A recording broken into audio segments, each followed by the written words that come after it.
Amanhã nós vamos ter sorteio de bolsas para o Seminário Servo de Cristo, então vocês se preparem. Mas enquanto a gente está se preparando aqui para a nossa reflexão, queremos só fazer algum reconhecimento. Quantos dos que estão conosco nessa noite vieram da região norte do Brasil? Levante a mão. Qual o estado? Roraima. Uma salva de palmas para Roraima aí com a gente, né? Beleza?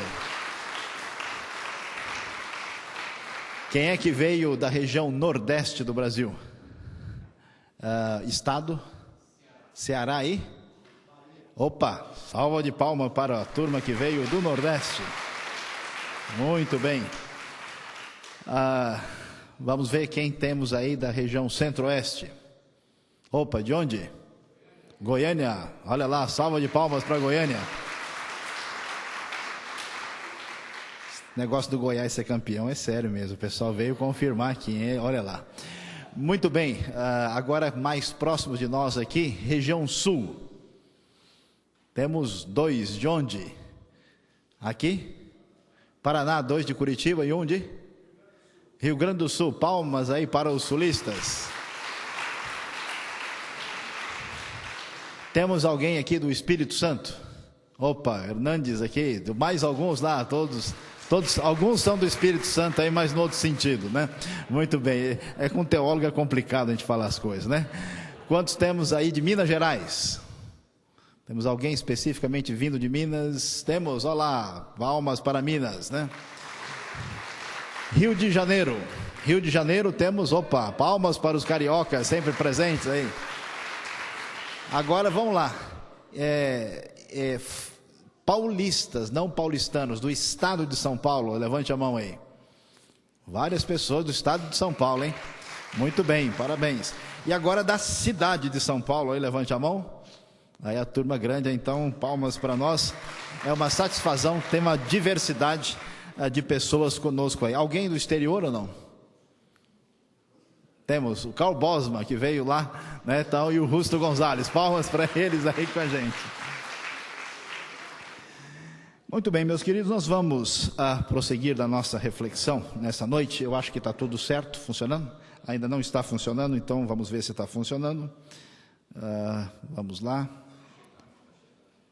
Mas é que deixa eu ver aqui. Vamos lá agora. Mas é porque senão eu fico sem aqui. Então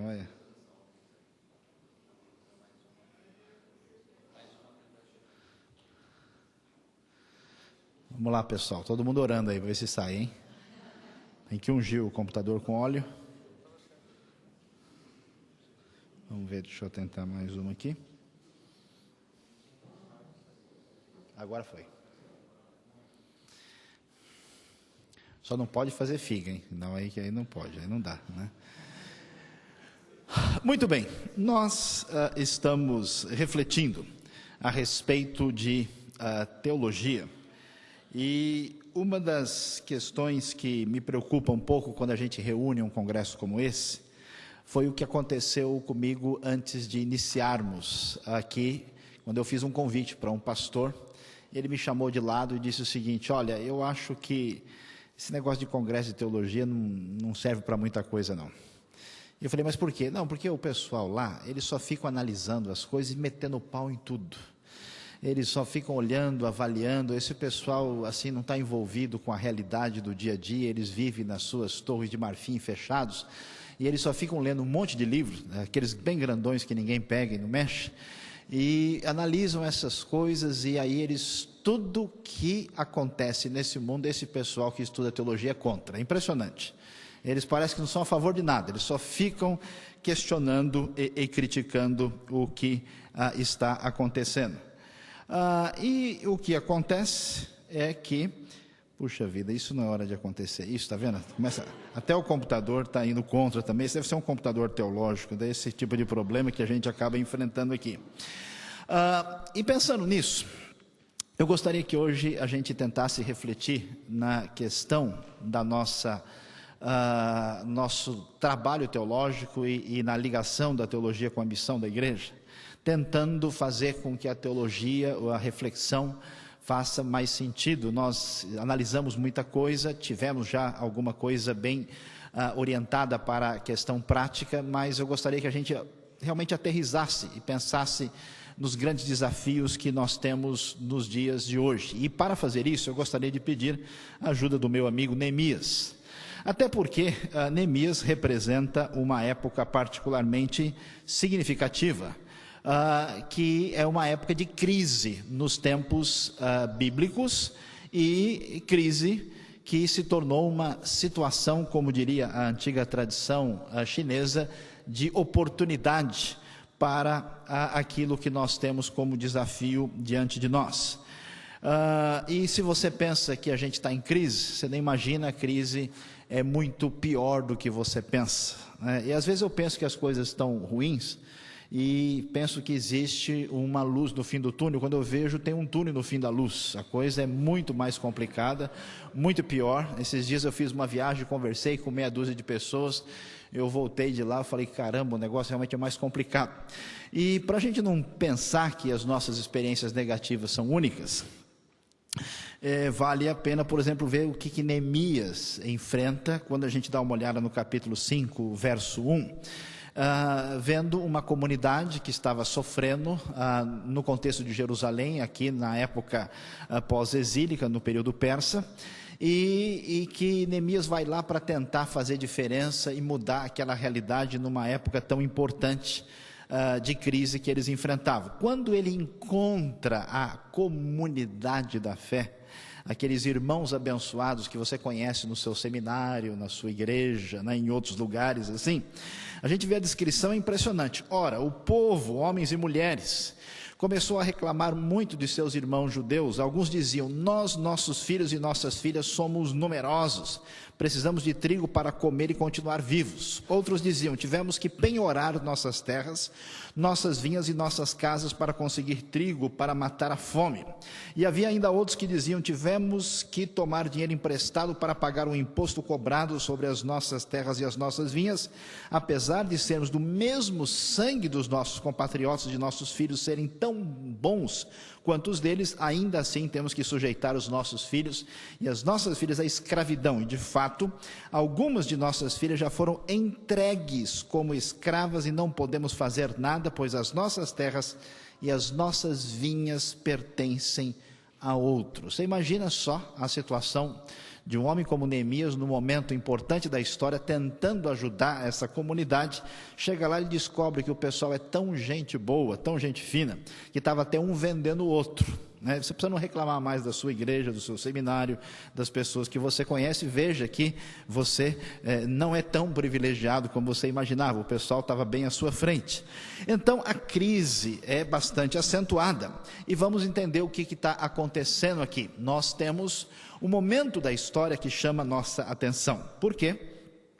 O povo de Judá passou pelo cativeiro babilônico, foi levado para a Babilônia, e depois começa aí o período persa, quando há um retorno.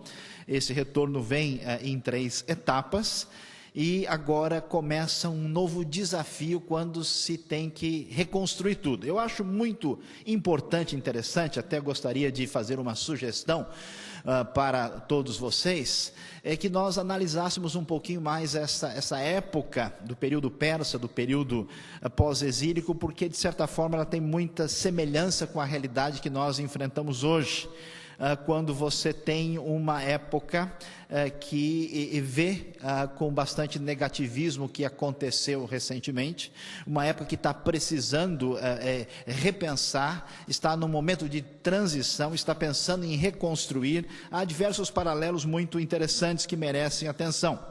O que a gente vai descobrir do que a Bíblia fala a respeito de Judá? Judá é uma nação derrotada, e é muito terrível o que isso significa, porque a nação se via absolutamente protegida por Deus. Ainda no ano 701, Senaqueribe tenta destruir Jerusalém, não consegue, e isso dá uma espécie de segurança desde os tempos de Ezequias, que a cidade era indestrutível, que Deus morava propriamente em Jerusalém. Aliás, alguns evangélicos ainda acham isso até hoje. que o CEP de Deus está lá, e portanto a nação jamais seria derrotada. Agora a nação é destruída, a nação quebrou a aliança do Sinai, tinha um contrato bilateral com o Deus que foi o Deus Salvador, que os livrou do Egito, e agora as coisas estavam numa situação terrível, a nação está sendo castigada, punida por Deus, e o quadro é de fracasso espiritual e pouca esperança. Eu acho interessante, quando a gente escuta qualquer congresso, qualquer conversa de crentes, principalmente no âmbito acadêmico, o tom é negativo. Um dia eu fiquei até tão assustado, conversando com um irmão assim na boa, comecei a falar sobre as coisas, eu falei, pois é, mas você vê que coisa, Deus é tão bom, mas o diabo é terrível. Pois é, mas você sabe, o evangelho está crescendo, mas as coisas vão piorar, né? Mas olha, tal, é impressionante o tom, assim, e crítico. Você tem uma espécie de síndrome de quem está chupando limão o tempo todo, parece que gente de igreja só tem coisa ruim para dizer. Então, diante desse quadro, a gente vê uma situação semelhante, né? E essa época agora do Império Persa é uma época de transição interessante e que merece a nossa atenção especial.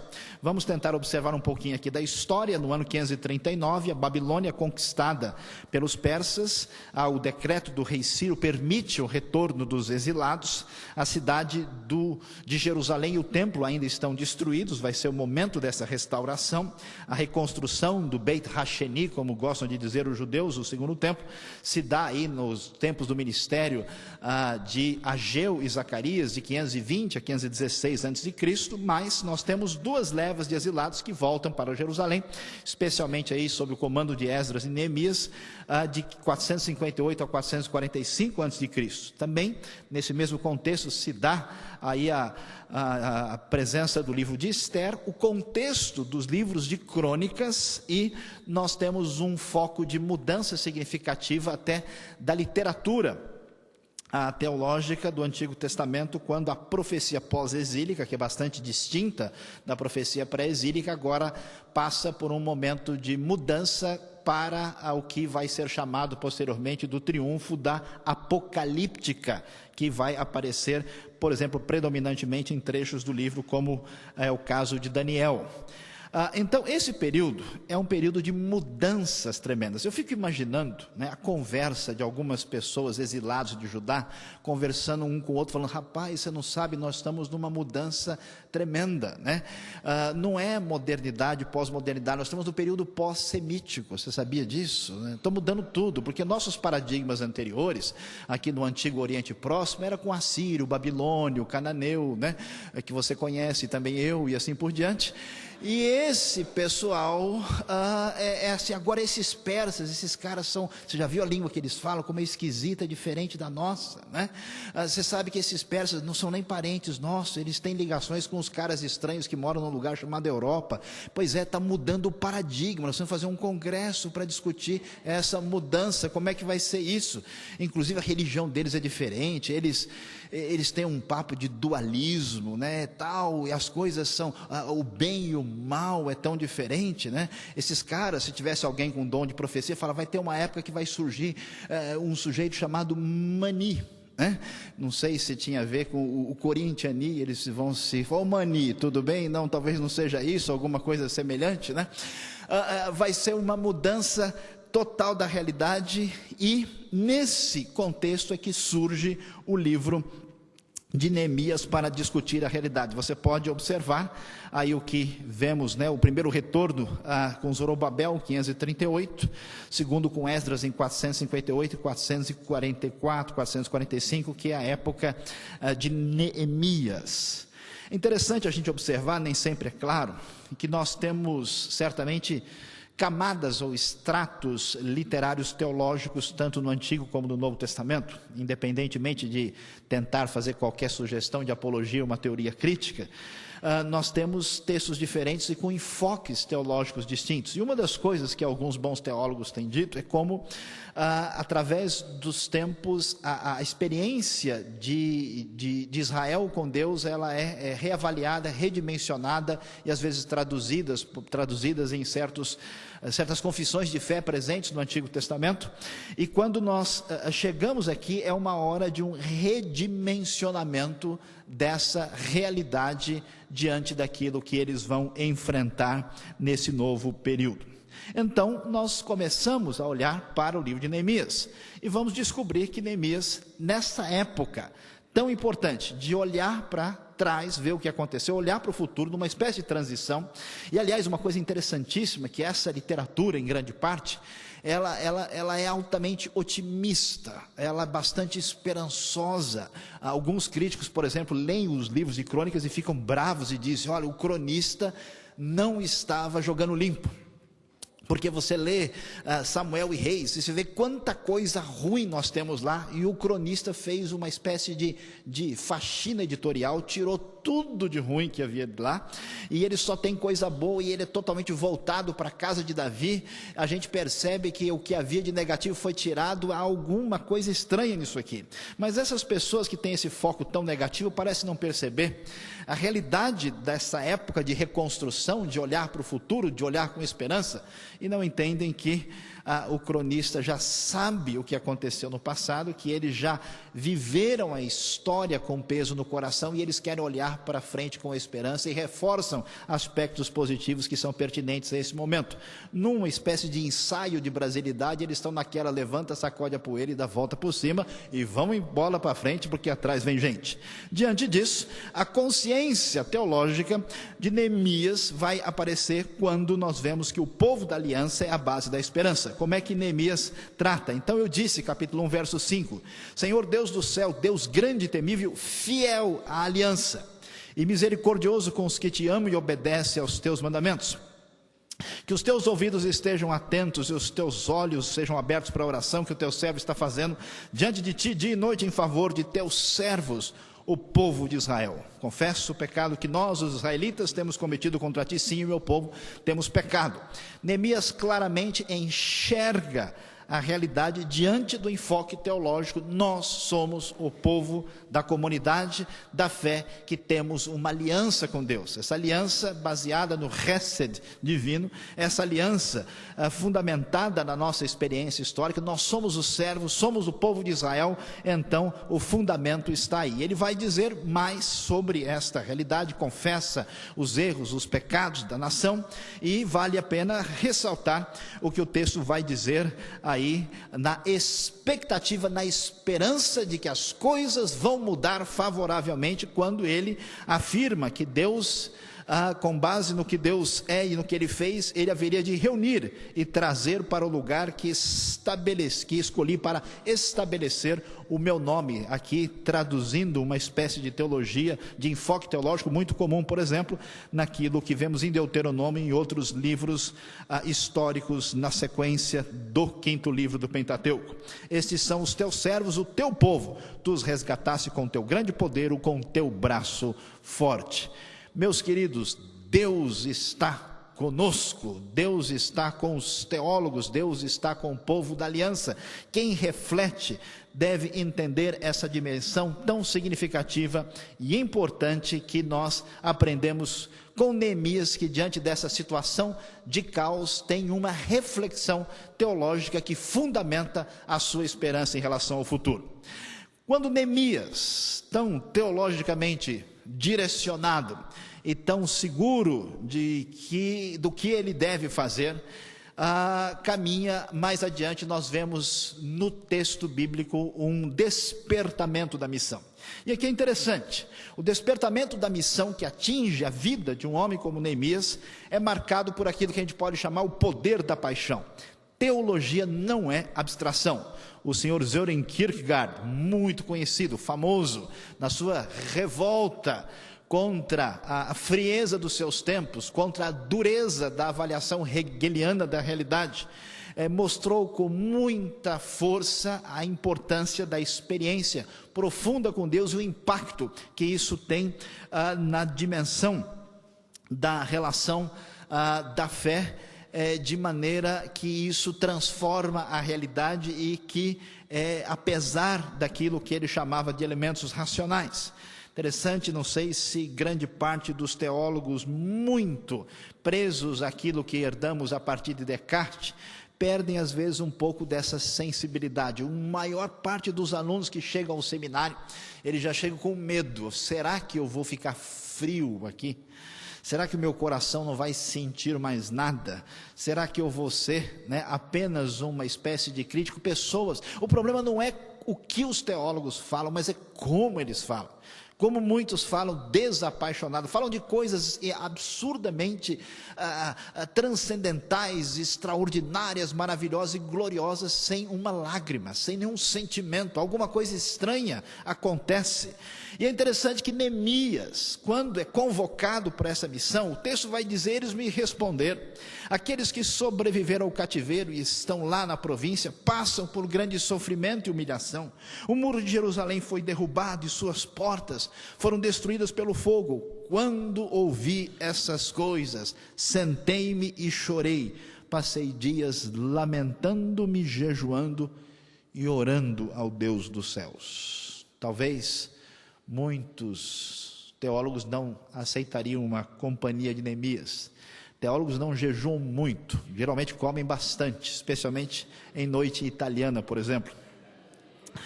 Teólogos talvez não gostam de lamentar, a não ser que escutem o professor Bosman falando um pouquinho sobre os Salmos. Teólogos parece que não entendem tão profundamente o que acontece. Neemias é atingido, e eu fico impressionado, porque aqui está um indivíduo que é uma espécie assim de indivíduo procurado pelos headhunters da antiguidade. E esse homem, que é um alto executivo, é atingido pela percepção da necessidade da obra de Deus, senta, chora, lamenta, jejua e ora. Não sei se a gente tem tido oportunidade de ser impactado pela dor que a necessidade da missão deve trazer ao nosso coração. E é interessante que a Bíblia é um livro muito interessante e extraordinário e nos surpreende. Vemos na sequência do texto a face da missão. A missão nos surpreende em Neemias porque ela não é monopólio de intelectuais e espirituais. Parece que nós temos em grande parte a nossa igreja dividida entre os cerebrais de Jesus, os formigões, os cabeçudos da fé, que são pessoas aí que fazem a interação neurônica com o Evangelho e mais ou menos olham de cima para baixo para aqueles da segunda e terceira divisão, que não foram tão abençoados a ponto de compreender esse discurso estratosférico, muitas vezes distante da vida real. E por outro lado nós temos, o que eu gosto de dizer brincando, a teologia do Roberto Carlos, são tantas emoções, onde os espirituais, os indivíduos assim, aparentemente mais, quase que os eletrocutados de Cristo, sempre em choque constante, estão em outra dimensão. E o que surpreende é como é que Neemias vai ser usado por Deus e ele está fora desse foco. Ele é um leigo, se é que essa palavra faz sentido no Novo Testamento, compromissado com Deus. Ele viu uma necessidade e adotou-a como visão especial, como uma visão pessoal. Ele foi motivado a restaurar a adoração do Senhor da lei de Deus em Jerusalém de modo incansável. É impressionante como que ele aparece nesse cenário, e eu acho assim muito interessante como é que Deus tem um senso de humor assim impressionante. Por exemplo, quando a nação está para ser destruída, quando a gente percebe que vai acabar tudo e vai ser destruído, não vai sobrar nada, Deus escolhe uma moça chamada Esther, que entende apenas de perfume, creme. O negócio dela era com Avon, com coisas do Victoria's Secret. Esse era o entendimento dela, e Deus deixa na mão dela a continuação do império, da sobrevivência do povo judeu do Império Persa. A gente eu, na minha maldade e ignorância, eu perguntava: Deus, onde é que você estava com a cabeça numa hora dessa, e deixar essa moça de 20 anos que não passava de uma modelo para fazer um negócio desse? Eu tenho que escolher uma pessoa mais habilitada, que isso? E imagina só o que acontece aqui com o nosso amigo Neemias. Neemias não fez curso no Servo de Cristo, não estudou lá. Como é que a gente vai confiar? Neemias não participa de congressos teológicos, ele faz congressos nesses lugares de executivos, essas pessoas do mundo que não conhecem as coisas de Deus direito. Como é que deixa a coisa na mão de um homem desse? Olha que coisa interessante e surpreendente. Neemias não era profeta, Neemias não era sacerdote, ele não era um mestre da lei. Muitos gostam de situar o início daquilo que a gente pode chamar provavelmente de judaísmo numa época dessa, e talvez Neemias pudesse ser uma espécie de pré-rabino ou algo parecido, mas não, ele não estava qualificado. Talvez se ele chegasse no congresso, a gente ia perguntar, mas escuta, de que seminário você é, qual é a sua formação, ele ia ficar sem graça e dizer que está apenas, não, estou só visitando, vim ver um amigo aqui. É interessante, Deus vai agir por meio dessas pessoas. Talvez a gente deva começar a pensar se a nossa educação teológica não precisa hoje pensar numa outra dimensão não percebida. Nós estamos sempre enfatizando durante muitas décadas, olha, sujeito, você deixa a sua vida, entre aspas, secular, e venha para o seminário, receba um santo preparo, se torne um grande servo de Deus, dedique-se à igreja e à missão forever and ever, amém. E por outro lado, talvez seja a hora de pensar, olha, nós temos pessoas dentro da realidade do cotidiano, dentro do mundo acadêmico, dentro do ambiente corporativo, que precisam ser capacitados e terem um enfoque a respeito da vida em todas as suas áreas, com a percepção do senhorio de Cristo e do Evangelho, para que eles sejam missionários nos seus ambientes de trabalho. Não temos essa proposta praticamente. É interessante observar como as coisas aparecem de maneira relevante em Neemias. Prosseguindo, nós vamos ver o que a gente pode chamar de uma missão que começa com o resgate do outro. Uma das coisas que faz muito mal para a gente, o Ministério da Saúde Espiritual adverte, estudar teologia de modo errado pode fazer mal à saúde.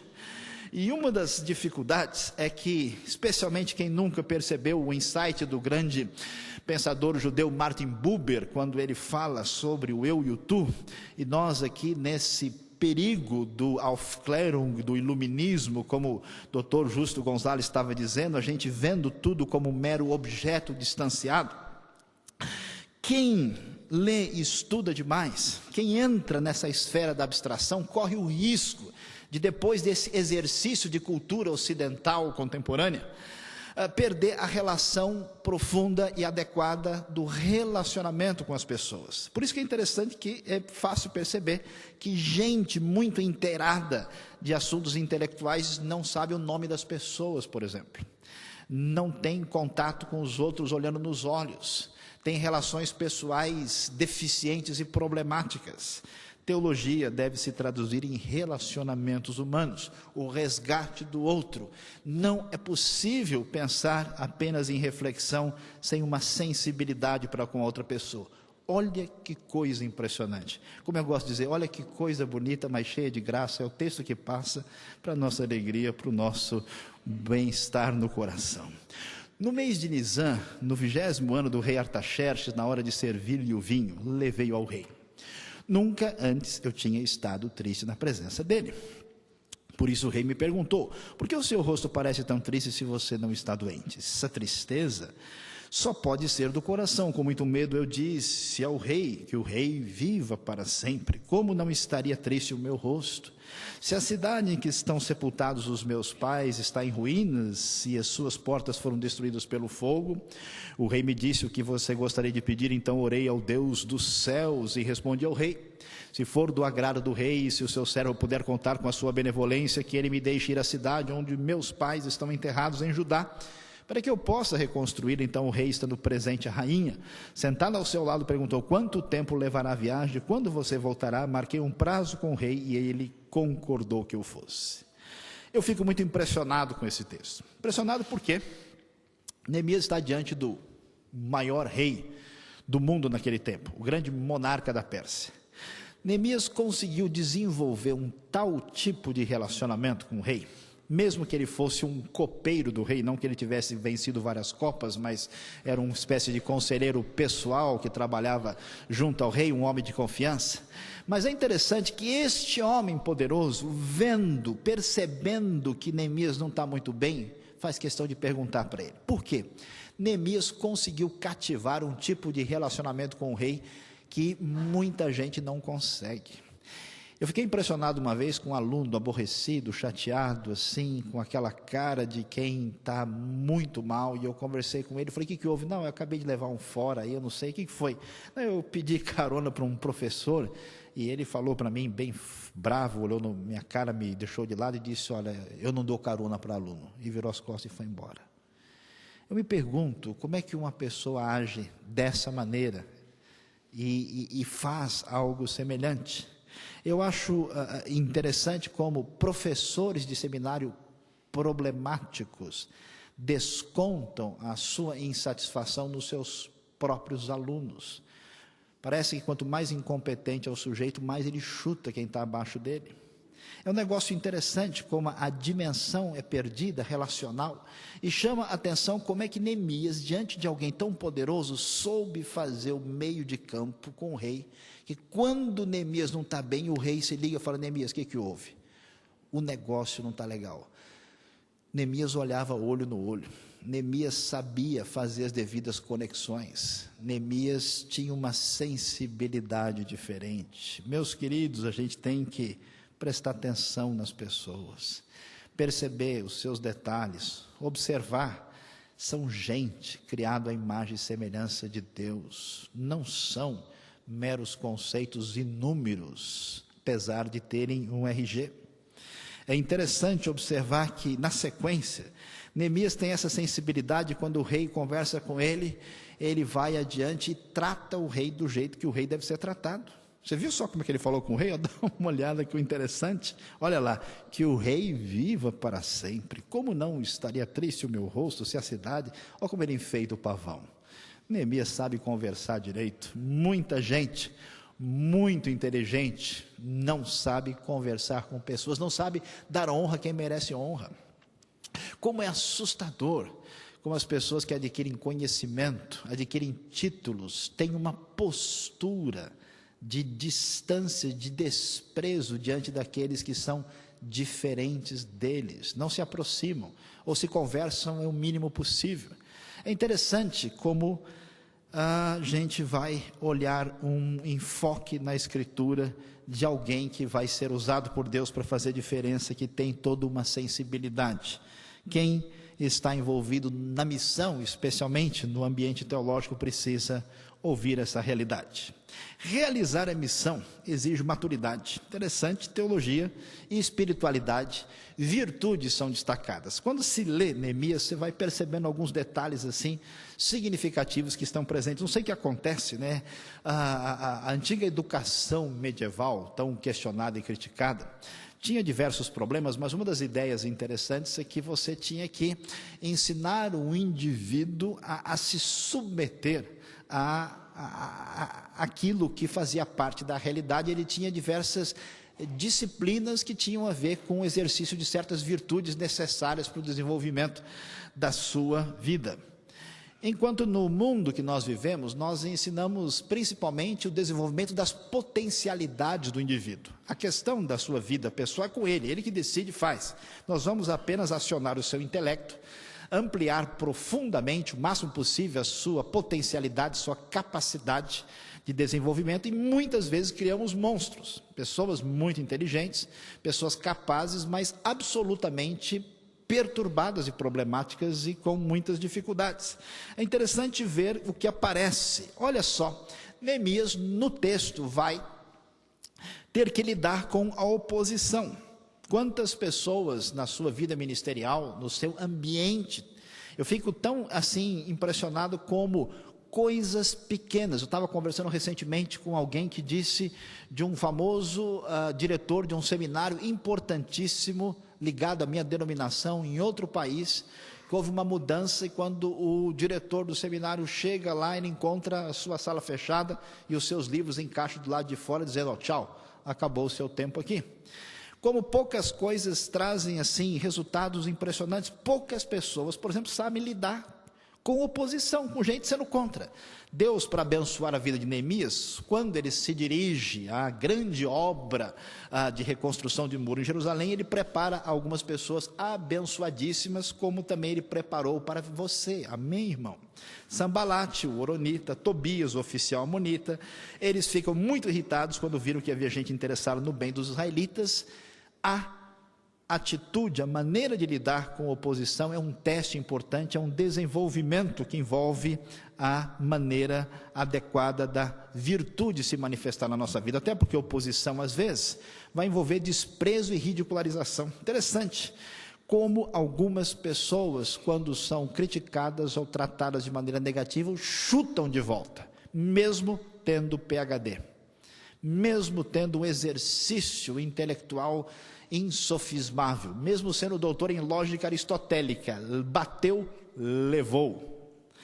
Aqui nós vamos ver o que acontece com Neemias, e como é que ele sabe lidar com isso. Os seus inimigos estão o desprezando e fazem uma acusação falsa. Eles os desprezam, e perguntam: o que vocês estão fazendo? Estão se rebelando contra o rei? Olha, esse Neemias que veio aqui, em nome do rei da Pérsia, que nada, ele está fazendo um motim. É uma acusação difícil. Eu já vi pastor perder o ministério, porque alguém inventou alguma coisa que não é verdade. O cara ficou tão mal, que nem soube muito bem o que foi que disse, mas ele definhou, sem ter condições de lidar com certas coisas que envolvem um desenvolvimento de virtudes. Aprender a conter-se, a sabedoria do silêncio. Interessante, né? Quem fala tudo o que quer, ouve aquilo que não quer. Quando Neemias chega a Jerusalém, depois de 3 dias, ali ele sai de noite com alguns dos seus amigos, e olha só o que ele faz. Ele não havia contado a ninguém o que o meu Deus havia posto em meu coração que eu fizesse por Jerusalém. Não levava nenhum outro animal além daquele em que eu estava montado.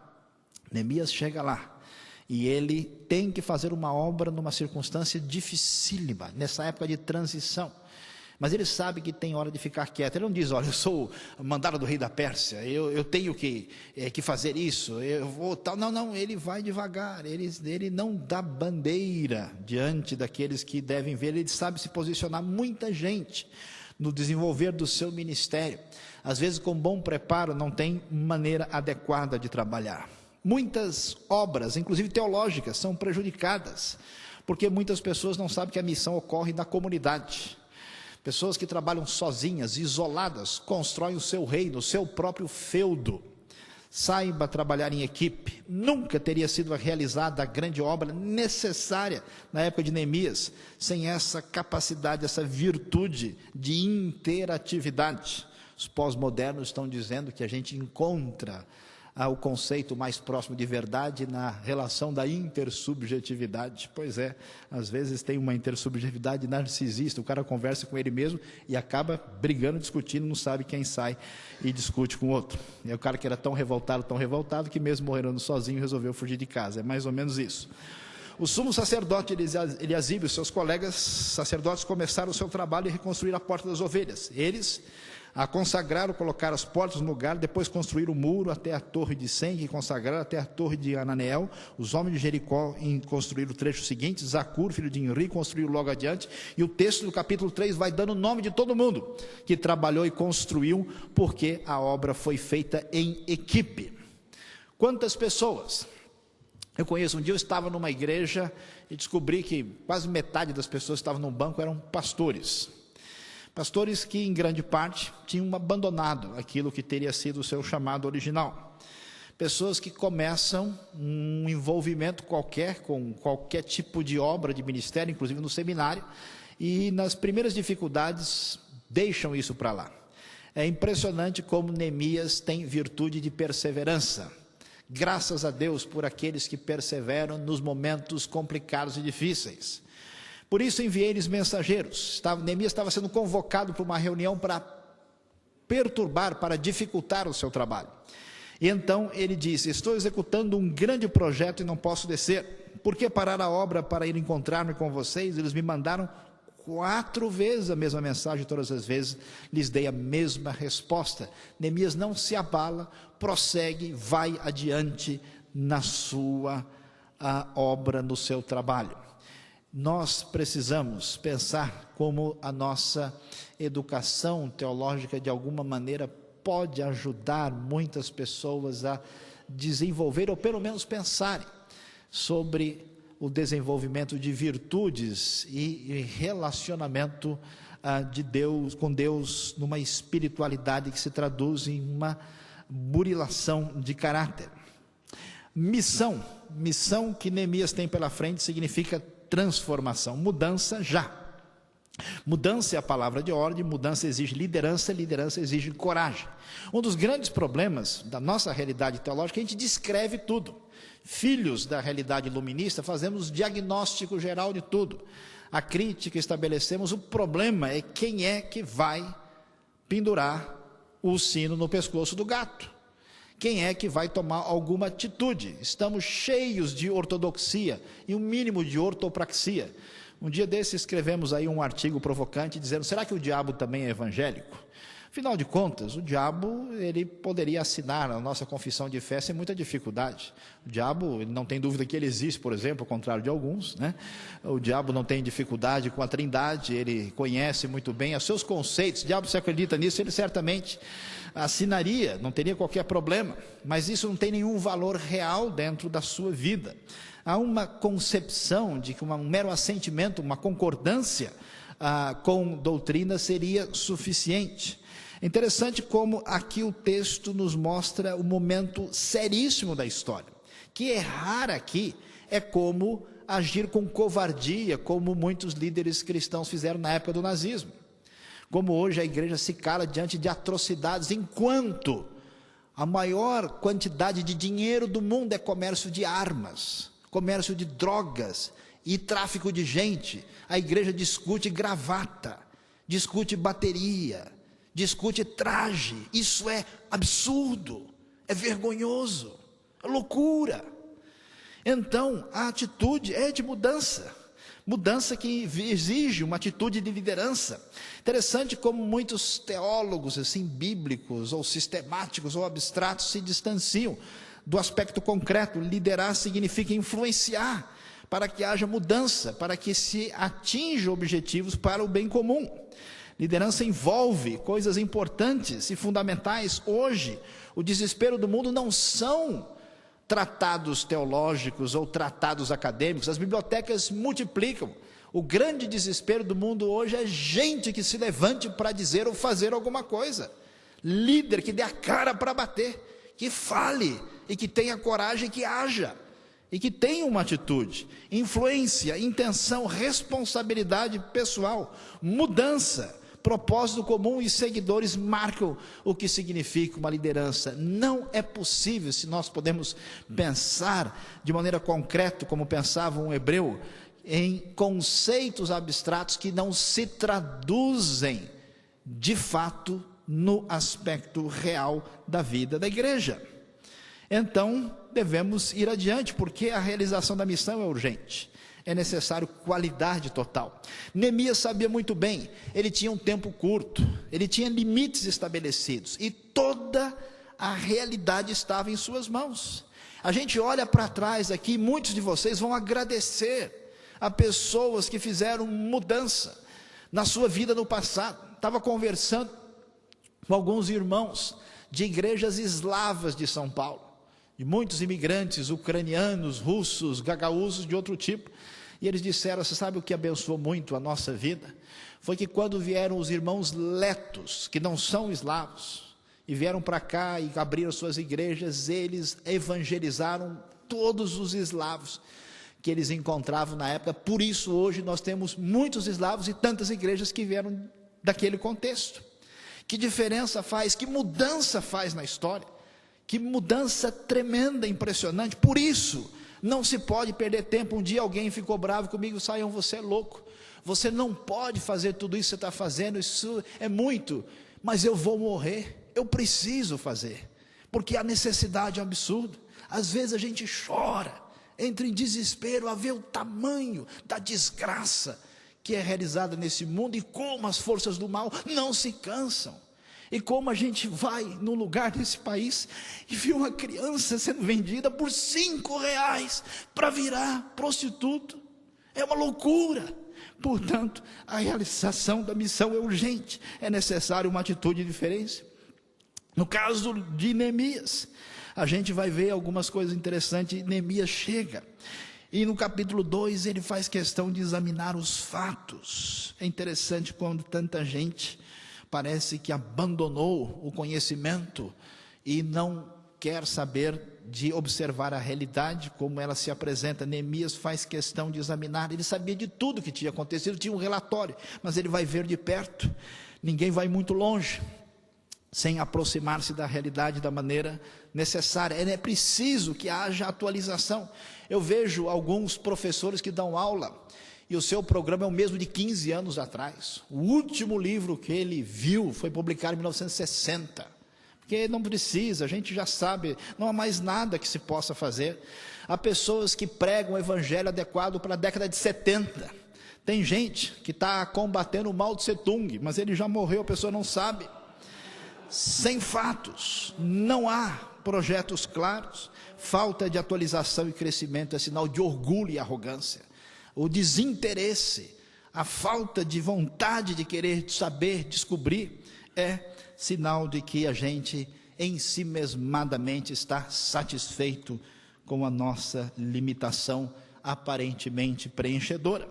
Por isso é necessário organização e trabalho. Eu fico muito revoltado. Alguém disse: olha, pastor, sabe como é que sabe por que na igreja a gente marca as coisas 8 horas e começa 8h30, a aula no seminário às 7, começa às 7h45? É porque nós estamos no Brasil. Sabe como é que é, né? No Brasil assim, não é. O jogo no Morumbi, no Maracanã, das 5 horas, começa às 5 horas, porque futebol é sério, dá dinheiro, a televisão está lá, ninguém vai começar atrasado. O cinema, que tem horário 2h20, não chega e fala: vamos esperar mais uns 20 minutos, está chegando mais gente, daqui a pouco começa. Não é assim, não. O professor de cursinho que dá uma aula mais ou menos, no mês que vem ele está na rua. A pessoa que faz alguma coisa na empresa, faz sério, porque a empresa é dinheiro. O mesmo cara na igreja é de um jeito, na empresa é de outro. Não pode. Então nós vemos que a organização e o trabalho é sério. Olha que coisa interessante, metade dos meus homens fazia o trabalho, a outra metade permanecia armada de lança, escudo, arco e couraça, e vá falhar para ver o que acontece. Os oficiais davam apoio. Eles estão lutando ao mesmo tempo nas duas direções, preparados para a batalha e construindo ao mesmo tempo. Se nós não tivermos essa consciência, vai ser difícil entender de fato o que temos diante de nós. Tenha consciência das limitações do tempo. O professor Dr. Carlos Oswaldo falava dos nossos cabelos brancos. Pois é, a notícia pior é que amanhã vão estar mais brancos, e daqui a pouco vão virar cabelos espirituais, vão ser arrebatados, e só vão se encontrar com o corpo depois na ressurreição. É arrebatamento pré-capilar, é a nova posição escatológica. Os cabelos se encontram depois. Por isso, hoje tivemos duas advertências. Dr. Israel Belo de Azevedo: vou redimensionar a minha vida, eu vou olhar, eu tenho consciência das limitações do tempo. Eu fico pensando em Neemias, eu admiro demais. Ele está adiante, ele tem um emprego no Parlamento Europeu, na Casa Branca, no lugar mais importante do mundo. O rei falou: você vai, você tem que voltar no dia tal. Ele não pode falar: ô rei, desculpa aí, sabe, tivemos problema, então eu vou ter que chegar uma semana depois. Falou? Assinado Neemias. Não tem esse papo, né? Não, rei, quebra essa aí, vamos aí. Não tem isso. É muito impressionante, porque nós não temos as condições que temos à disposição. Jerusalém não é uma cidade tão pequena e simples. Olha só que coisa, o muro ficou pronto no 25º dia de Elul, em 52 dias. Quando os nossos inimigos souberam disso, todas as nações vizinhas ficaram atemorizadas e com orgulho ferido, pois perceberam que essa obra havia sido executada com a ajuda de nosso Deus. Meus queridos, eu acho que a gente tem que parar de chorar, parar de descrever o mal e tomar uma atitude séria de fazer todo o esforço para transformar a nossa realidade. diante de nós o que tiver à nossa disposição. Nós somos a única esperança desse mundo. Só a igreja de Jesus Cristo pode, de fato, fazer diferença na vida das pessoas. Quem não tem o foco voltado para Deus, vai ser mais um a fazer com que o sistema funcione na sua própria direção, porque todo mundo sabe que se a gente ganha mais dinheiro, e tem mais coisas, traz bugigangas do shopping e acumula em casa, a gente fica mais feliz. A propaganda sempre ensina isso para a gente, mas o Evangelho tem uma ideia diferente. A missão, no entanto, essa missão urgente, essa missão absolutamente necessária, realiza-se de uma maneira diferente. O modelo é o modelo de Deus, e aí nós temos que olhar para a grande diferença.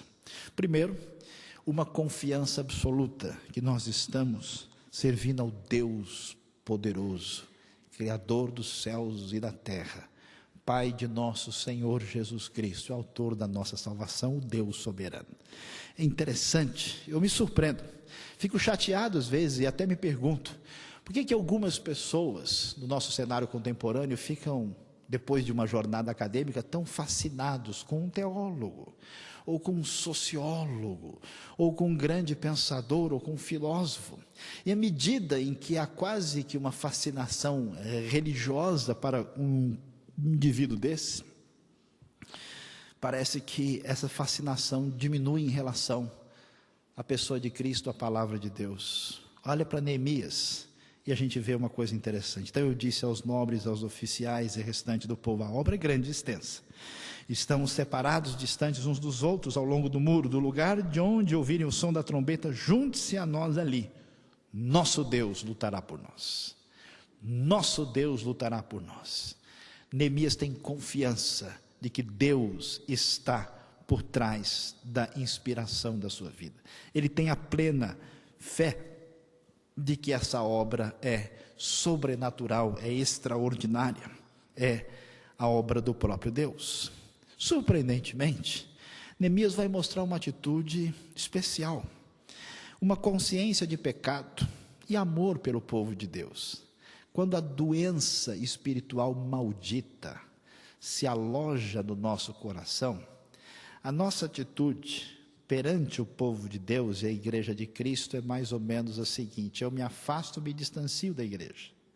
E ao distanciar-me da igreja, numa posição de uma certa pureza, eu digo, é porque eles são assim, porque a igreja hoje, porque os pastores, porque os líderes, e aí começa toda aquela verborreia destruidora, diferente do que diz Tiago, irmãos, não falem mal uns dos outros, não falem mal uns dos outros, mas não, todo aquele espírito negativo, e a pessoa se exclui, está vendo? Eu não sou herege como aqueles, eu não sou uma pessoa como esse pessoal. Olha só que coisa interessante no caso de Neemias. Neemias não faz parte da geração que é responsável pelo cativeiro. Ele não estava lá, ele não pecou junto. Ele poderia dizer, Deus, eu te agradeço porque eu estou aqui, eu sei que os meus antepassados pecaram e o Senhor os castigou, mas graças a Deus, porque Deus, nós aqui estamos nós dois. Oi, não.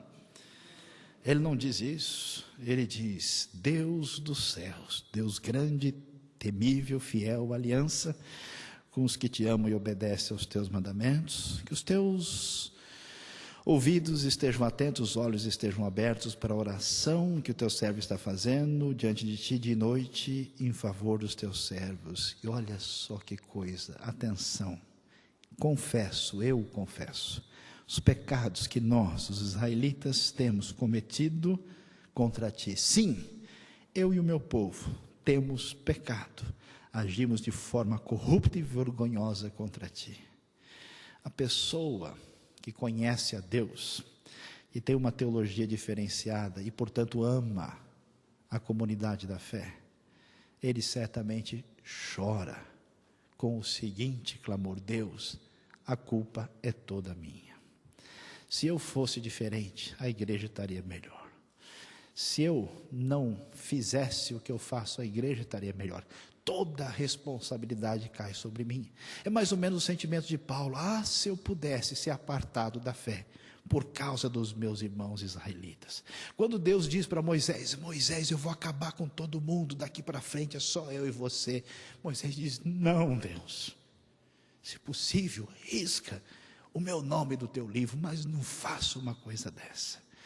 Meus queridos, o problema não é o que acontece com a igreja, é como a gente reage, é como a gente descreve friamente num tratado toda a dor que deveria atingir o nosso coração. Surpreende Neemias, como ele diz: Senhor, eu pequei junto com o povo, mesmo que eu ainda não tivesse nascido.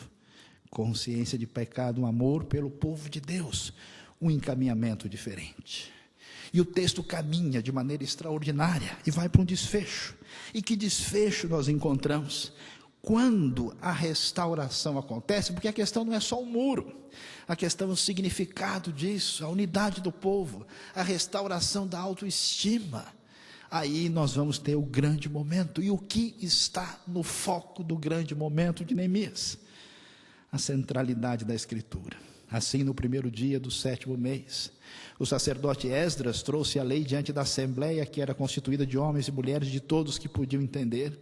Ele a leu em alta voz, desde o raiar da manhã até o meio-dia, de frente para a praça, em frente da porta das águas, na presença dos homens, mulheres e de outros que podiam entender, e todo o povo ouvia com atenção a leitura do livro da lei. Quando a gente chegar lá em cima, acho que vale a pena visitar a videoteca celestial só para ver esse momento.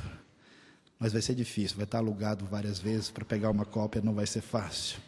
Esdras abriu o livro diante de todo o povo, e esse podia vê-lo, pois ele estava no lugar mais alto, e quando abriu o livro, o povo todo se levantou. Esdras louvou o Senhor, o grande Deus, e todo o povo ergueu as mãos e respondeu: amém, amém. E eles adoraram o Senhor prostrados, rosto em terra, porque o livro da lei, a palavra divina, estava diante do povo. Toda essa discussão nos leva para um ponto final, quando a gente fala do modo de Deus e entra numa situação que é o problema que todos nós temos na condução das nossas atividades, como pregadores, como pastores, como líderes, como pessoas que servem a Deus, professores envolvidos com seminário, educação teológica. É a maneira como a gente quer conseguir fazer as coisas. Estamos aí com as nossas potencialidades animadas, acreditamos no nosso poder e na nossa força, cremos na nossa inteligência e queremos que as coisas aconteçam. O poder, como diria Max Weber, é a faculdade de forçar ou coagir alguém a fazer sua vontade por causa de sua posição ou força, mesmo que a pessoa preferisse não fazer. Grandes instituições e denominações, às vezes, tomam decisões e, olha, aqui está a manifestação do poder. Pastores inseguros na igreja, às vezes, dizem: olha, é isso aqui e acabou. Diretores, professores de seminário, quando o aluno testa a sua paciência: eu tenho poder, você vai ver a prova que eu vou preparar para você. Pois é, diferentemente do modelo bíblico de Jesus e de Neemias, a autoridade é a habilidade de levar as pessoas a fazer de boa vontade o que você quer por causa da sua influência pessoal. E é interessante observar por que Neemias tinha autoridade. Dá uma olhada só. Além disso, desde o 20º ano do rei Artaxerxes, quando fui nomeado governador deles na terra de Judá, até o 32º ano, durante 12 anos, nem eu, nem meus irmãos comemos a comida destinada ao governador. Mas os governantes anteriores, aqueles que me precederam, puseram um peso sobre o povo e tomavam dele 480 gramas de prata, além de comida e vinho. Até os seus auxiliares oprimiam o povo, mas por temer a Deus não agi dessa maneira. Ao contrário, eu mesmo me dediquei ao trabalho neste muro. Neemias, homem importante: não, você não precisa pegar no muro, não, deixa que os peões pegam. Não, eu vou lá. Todos os meus homens de confiança foram reunidos ali para o trabalho e não compramos nenhum pedaço de terra. Além do mais, 150 homens entre os judeus do povo e seus oficiais comiam a minha mesa, como também pessoas das nações vizinhas que vinham visitar-nos. Todos os dias eram preparados à minha custa um boi, 6 das melhores ovelhas e aves, e a cada 10 dias eu recebia uma grande remessa de vinhos de todo tipo. Neemias não era evangélico, ele recebia vinho, só para vocês saberem. Apesar de tudo isso, jamais exigia comida destinada ao governador, pois eram demasiadas as exigências que pesavam sobre o povo. Lembra-te de mim, ó meu Deus, levando em conta tudo o que fiz por este povo.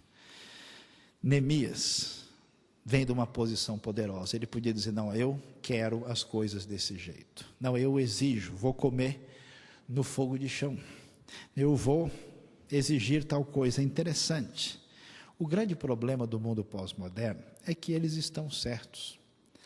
Não dá para acreditar numa pessoa porque ela é capaz de provar por A mais B uma verdade. Não dá para a gente levar a sério alguém porque essa pessoa, a partir de um referencial específico, conseguiu construir um argumento lógico e brilhante, fundamentado em diversas coisas, e então ele provou que a minha ideia é inadequada e que eu devo mudar a minha direção.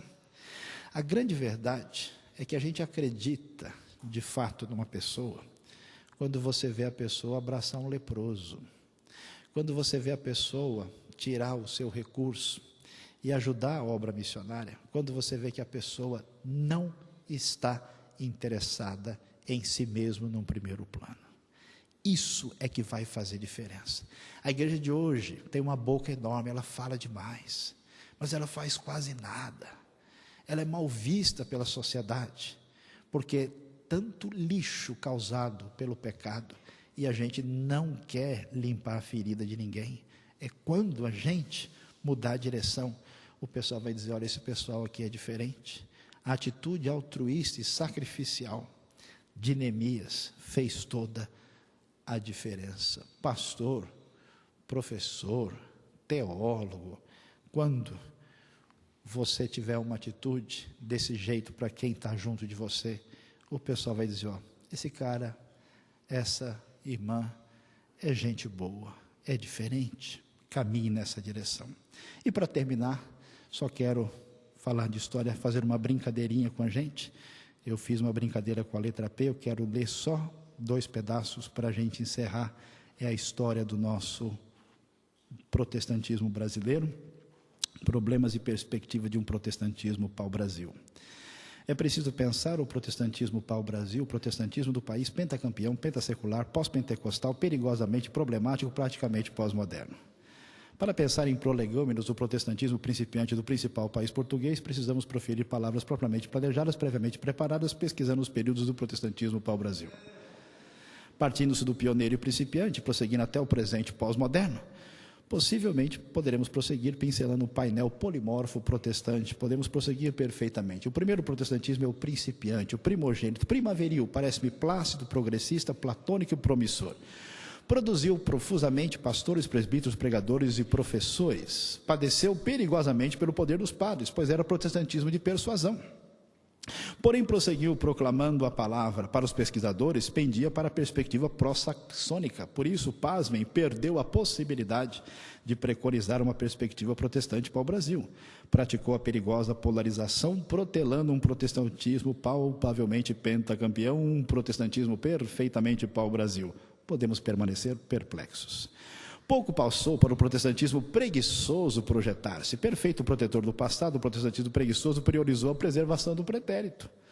Progressista e paleozoico pôs em prisão a profecia, pôs-se a prosseguir paulatinamente pelo pavimento pachorrento da postergação. Podemos praticar posteriormente, pensava, para que pressa? Pianissimamente premiou os prelúdios e os pós-lúdios. Preconizou as prerrogativas de uma prepotência possivelmente putrefata. Pouco pôde prevalecer, pois permitiu a pluralização parcimoniosa do protestantismo principiante. Era pouco popular, porém pertencia ao pequeno povo. Ponderado, premeditado, predeterminado, parou, praticamente parou. Parou por quê? Petrificou. Petrificou para propalar o paternalismo, preservando o personalismo profundamente presente no povo para o Brasil. Pareceu-me parcialmente paranoico, permeado pelo pavor. Pavor de prosseguir, pavor de permutar, pavor de prejudicar o passado. Puxa, muito grande, vou pular um pouquinho. Prometendo progredir, pretendo pensar no perfil do protestantismo posterior, o protestantismo pós-pentecostal. Plenamente pós-moderno, empreende problemas perigosíssimos, é perfeitamente paliativo. Passou a proporcionar aos pobres a perspectiva dos poderosos. A prata pode preencher e é prioridade. é o protestantismo do poder, da prosperidade e da psicose. O pastor profeta passou a possuir o perfil papagueador promotor. Passa-se por psicólogo e péssimo psicólogo, pulverizados na perscrutação da palavra, porém perversamente projetados pela pragmática da prata, preferem preterir e pisar as palavras dos principais pensadores do próprio protestantismo. Os pós-pentecostais prescrevem práticas parvas e pueris, proclamam perspectivas perdidas, pisoteando a precisão do pensar. Preconizam pensamentos paliativos, parecem predeterminados a promover o perecimento pleno dos próprios pobres. Para os pesquisadores é pretenso, o protestantismo prostituiu-se, perdeu-se em promiscuidade, pobre protestantismo, é preciso praticar o pranto. Paremos com o pessimismo, não dá para terminar assim, pois o protestantismo é promissor, pujante e prevalecente. Precisamos pensar e praticar passionalmente o protestantismo parelhado com a palavra. Para podermos prevalecer, precisamos ponderar e prosseguir. A primeira ponderação é a prioridade da palavra. Pressuposto primordial, precisamos pesquisar, percuir e perscrutar a palavra. Propulsionado pelo perscrutar persistente da palavra do Pai, poderemos perfeitamente prosseguir. Os preceitos da palavra perfazem o próximo passo. Precisamos praticar os preceitos do Príncipe da Paz. Palavra e prática prosseguem par. Por fim, penso que precisamos priorizar a prece. Perscrutar e praticar a palavra prepara o profeta, o pregador, o pastor a proferir palavras para o Pai perene. Praticar a prece profetiza o prevalecer perpétuo pelo poder do Pai. Palavra, preceito e prece. Perfil perpétuo para o povo do Pai perene, do Príncipe da Paz, para sempre permanece a palavra. Salmos 119, 89, para a nossa percepção. Muito obrigado. Deus abençoe.